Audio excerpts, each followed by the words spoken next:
So we moved. Yeah, my wife and I moved, downsizing our downsizing, moving from renting and looking to finally finding a house that in the community we wanted, where we wanted to live for a price that we wanted to pay. But here's the funny thing. It's right across the alley from the house we were living in for the last 8 years. Yep, 55 steps from my old back door to my new back door. So one Sunday afternoon as I'm carrying box after box back and forth, 55 steps at a time, my watch asked me, do you want to record an outdoor walk? And of course I said, sure, let's do it. Hours later, when I stopped carrying boxes back and forth, 55 steps at a time, I had walked over 4 miles. That means that no matter how far you move or how close you move, one of the things we all have to realize you still have to move 100% of your stuff. So let me tell you what else I learned in the move about money, about making it work, about getting set up in a new house, and see if it can help you. So tap the like button and let's get into it. Hi, I'm James Callahan, and this is the Do-Over Show. And one of the most common things in do-over, besides the money issue, besides finding work, is where we live. Renting, moving, buying, selling, bankruptcy, foreclosure, all of that is part of the story about where we wind up living. And when we were living for the past 8 years in a rental home, we thought when we moved in it was going to be just short term. We were just going to live there until we found a house to buy. And we looked and looked and looked. And one of the things we realized is we had different ideas about what we could afford than what lenders were willing to give us. So let me go through the basics, some of the things we learned, because as I talk to my friends who are going through this and asking me, hey, how are you doing? I tell them what we did and they say, that's a really good idea. Why didn't anybody tell me that? So I'm going to tell you about it. The first one I already mentioned, and that is no matter how far you move, whether 55 steps, 55 miles, 555 miles, you still have to move 100% of what you own. Here's the best advice. Pack a bag. Like you're going away for a week, a weekend, however organized you think you are. Pack a bag because when you make that move, you're going to need certain things. You're going to need those things to get up the next morning. You're going to need to find socks and underwear and clean clothes and a toothbrush and toothpaste. Yeah, you're going to need to find all those things. So pack a bag like you were going away for a week or a weekend. The next thing is how we went through the whole process, the experience. We spent more than 4 years looking for that home, looking for a place, and we made several offers, and the housing market kept increasing in value, and interest rates kept going up. And that means that money became a factor, not just the only factor, but a big factor, because as interest rates go up, you can afford less in mortgage payments. But then your lender comes to you and tells you things like, you can go for 50% of your gross pay. But we set a different number. We were looking for a house that was a little smaller, was still in the community where we lived, had the amenities, and was move-in ready. We didn't want, sorry Chip and Joanna, a fixer-upper, the worst house in the best neighborhood. We wanted an okay house in the neighborhood that we chose. And that meant that we were picky. And that meant that even though we made offers, we were always outbid. People were bidding in the village where we live, just outside of the city of Chicago. People were bidding 20, 30% above the ask. And these were low asks. So I can give you the framework of the housing prices. A 3-bedroom, 2-bath home starts in the 400s and goes to 600. A 4-bedroom, 3-bath home goes from $5,000 to about $700,000. And a 5-bedroom, I don't even want to tell you. And then you get into the high end, the fancier, the recent flips and remodels that have happened. That meant that there are not a lot of houses in the market that we wanted to afford and that we were ready to buy. So it took us 4 years. The good thing about that time that we spent looking, 8 years renting, is that the person we were renting from didn't increase our rent $1. That is, we were paying the same thing after 8 years that we were on day one. That kept us in the house and helped us be pickier in what we were looking for. And the difference between what we were paying on the low end of rent and what we were going to pay to own a house, that money all went into the bank. That became down payment, that became savings, that became investment. That is, we took advantage of the situation instead of just spending. That is, we got ourselves ready. And drilling down on the money, like I said, our lender told us you can go for 50% of your gross. My wife and I, combined income, meant that we could have bought a lot more house than we wound up buying. We wound up in a 3-bedroom, 2.5-bath house, recently remodeled, ready to move in, haven't painted a thing, changed a couple things around. We'll get to other things that we want, but we needed to be move-in ready because our lives are busy. We're taking care of grown kids. Yes, grown kids still require taking care of. I've got one job, a second job teaching as an adjunct. My wife has a full-time job in marketing, and that means that we have a lot of things going on. Oh, and we also have a puppy. So that meant that we set a price for ourselves. We set an amount that we wanted to pay per month. Give us a ballpark figure about what it would be for taxes. Taxes are very high where we live, and that's a significant part of our monthly payment on our mortgage. So we set a number and said, this is our number. Now, out of that, our lender came back and said, you can do much more than that. We said, we are not going to do much more than that. We're going to wait and look. We had the time, and we did it. We wound up in a house with a payment that we chose, even as interest rates increased. By the way, they went up from under 5% to over 7%. In that time, that meant that we could afford about $200,000 less of a house because of rising interest rates. When, if interest rates come down, we'll renegotiate our loan and bring it back down. It'll be even more affordable for us, but it still was our number, not just the number of getting into a house no matter what. Now, back to the moving part.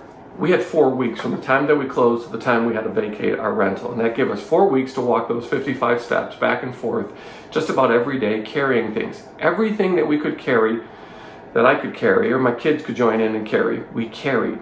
The big stuff, we got a moving company. About $800, $900, and they carried over about a truckload of stuff. Here's a funny story. So they're loading the truck out the front door when they could have just walked out the back. And I kept trying to tell them, hey, can I show you where we're going with this stuff? Now we're going to load the truck. Finally, I took the guy who was in charge. I said, come on, let me show you. I showed him. I walked the steps. I said, see that house? That's where you're taking this stuff. He turned around, yelled at his crew, stop loading the truck. We're carrying it. The crew said, carrying it? What are we doing? What do you mean carrying it? And he showed them. They carried it. They were done in less than an hour. Yeah, the big stuff we hired a moving company to do. They did great. We took care of everything else. Not everybody has that luxury. Sometimes you get out of it, especially in apartments. You know what it's like in an apartment. You leave on one day, you got to get in on the next day. You don't have a lot of time. You also can't afford to have as much junk as we have. That brings me to my next point, junk. Part of the reason why we have junk is not just because we're borderline hoarders, although one of us is. I have books. She has quilting stuff and fabric, sewing, whatever that is. Multiple sewing machines. If you're there, if you know, you know. But we have stuff that we've accumulated through the years. We have mementos from our children's childhood.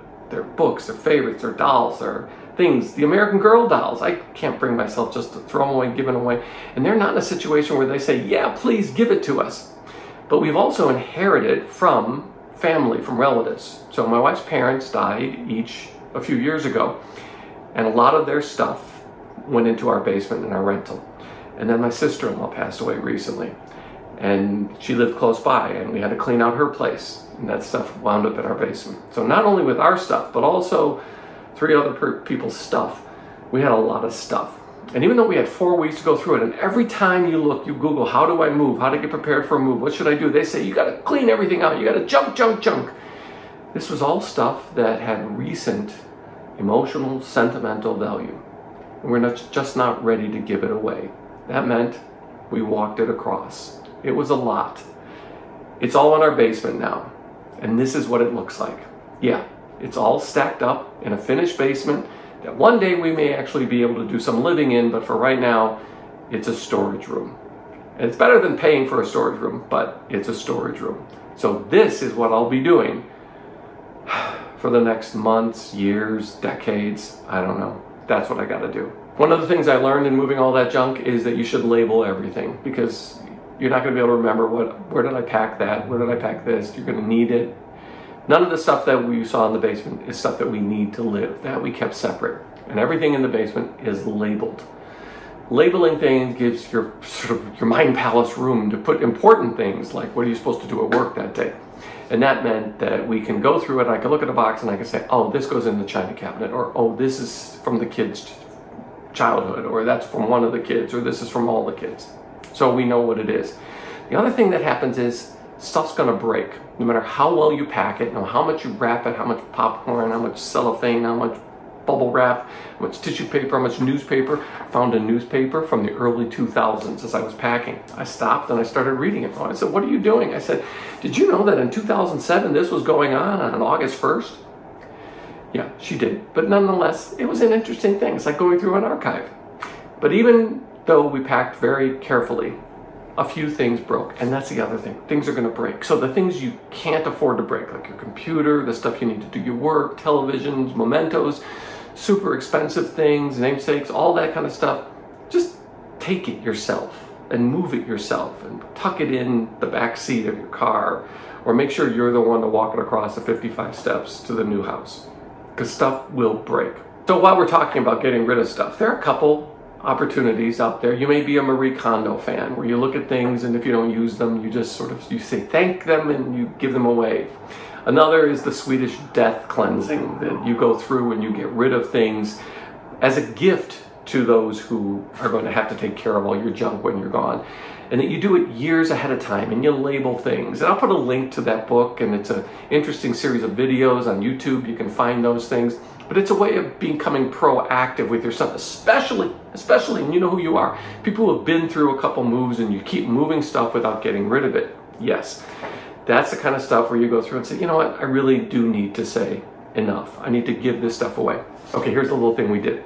We had a couple things that we know we didn't want, but we know we didn't want to just give away to a resale shop or throw away. So we've been over to a few friends' houses. They've had pity on us and invited us over to fix us a warm meal. Thank you. And as we did, we snuck in something valuable, something that we didn't want. One was a bronze of a hunter with a dog and a shotgun that belonged to my father-in-law, and he always had it in his office, and it's ancient and it weighs a lot. It's genuine bronze. I know it's worth a couple bucks, but still, we didn't want it. We had no place for it. So I tucked it in a bag. We went over to a friend's house, and before we left, I excused myself, snuck away, and I hid it on a bottom shelf behind some other things in their house. It's been several months now, and they haven't noticed. So there's an idea. Give things away. Somebody comes over to your house, say, here, I want to give this to you. It's a gift. Leave things behind when you go, but don't tell them, because if you tell them, it sort of ruins the surprise, the joke, the fun. You know, they don't know. It's fantastic. Just give it a try. And the last thing, something that really helped us get settled, at least a room at a time, was that we started having people over within 1 week of moving in. Okay, so what did that do? Well, we had to clean up the dining room and the kitchen. We had to get all set so that when this person came over, we could sit at the dining room table. Yes, it forced us to do it because we had somebody coming over. Then we had some relatives the next week can come over. And we had 2 extra rooms upstairs. We have our main bedroom, and then we have a smaller room, and then this room. And so we set up bed in the other one. We set up a pull-out couch in this one, and we had the house full for the weekend. But it forced us to actually set up spaces. Now, we used to do this when our kids were young, and the house would get a little bit out of hand. We had 5 kids running around, a lot of school, a lot of activities, a lot of sports. And that meant that sometimes, well, the house got a little bit out of hand. So what would we do? We would look at each other and say, we need to have somebody over. Most of us would look and say, the house is a mess. How can you have somebody over? If we invited somebody over and they said, sure, I'll be there Saturday night, we know we had a deadline. Saturday night, the house had to be clean. It is a great trick to force you to get yourself settled and to get your moved in. Hey, and if you've got other ideas, things about packing or marking things or giving things away, please leave them in the comments below. And while you're there, how about you hit like and you subscribe so you don't miss the next episode of The Do-Over Show. I'm so glad you found me, and I found you. Thanks.